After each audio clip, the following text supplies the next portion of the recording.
मोहब्बत दिल की खामोश दुआ है जो लफ्ज़ों की मोहताज नहीं होती।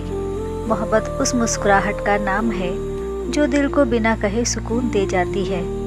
मोहब्बत कभी मुकम्मल नहीं होती, ये बस चलती रहती है सांसों की तरह। मोहब्बत आँखों से नहीं रूह की गहराई से देखी जाती है। मोहब्बत में हिसाब नहीं होता, ये तो बस देने का नाम है बगैर किसी शर्त के। मोहब्बत उस नज़र का नाम है जो खामोश होकर भी सब कह देती है। मोहब्बत में अना नहीं चलती, ये झुक जाने का नाम है मुस्कुराकर। मोहब्बत वो होती है जो दुआ बनकर दिल से निकलती है। मोहब्बत इंतज़ार का दूसरा नाम है और उस इंतज़ार में भी एक अजीब सुकून होता है। मोहब्बत गुर्बत में नहीं फासलों में भी निभाई जाती है।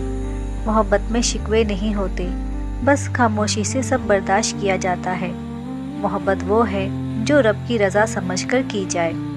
मोहब्बत में चेहरे नहीं देखे जाते, दिल देखा जाता है। मोहब्बत में लफ्ज़ कम पड़ जाते हैं, एहसासात बोलने लगते हैं। मोहब्बत में वक्त थम सा जाता है और लम्हे कीमती हो जाते हैं।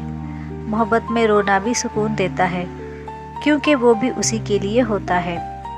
मोहब्बत में नफ़रत की कोई जगह नहीं होती, ये तो माफ़ करने का दूसरा नाम है। मोहब्बत उस दुआ का नाम है जो किसी की खुशी के लिए मांगी जाती है। मोहब्बत खामोश रहकर भी निभाई जाती है, सिर्फ दिल से दिल तक। मोहब्बत में आखिरी बात ये है कि ये ज़िंदगी की सबसे खूबसूरत इबादत है।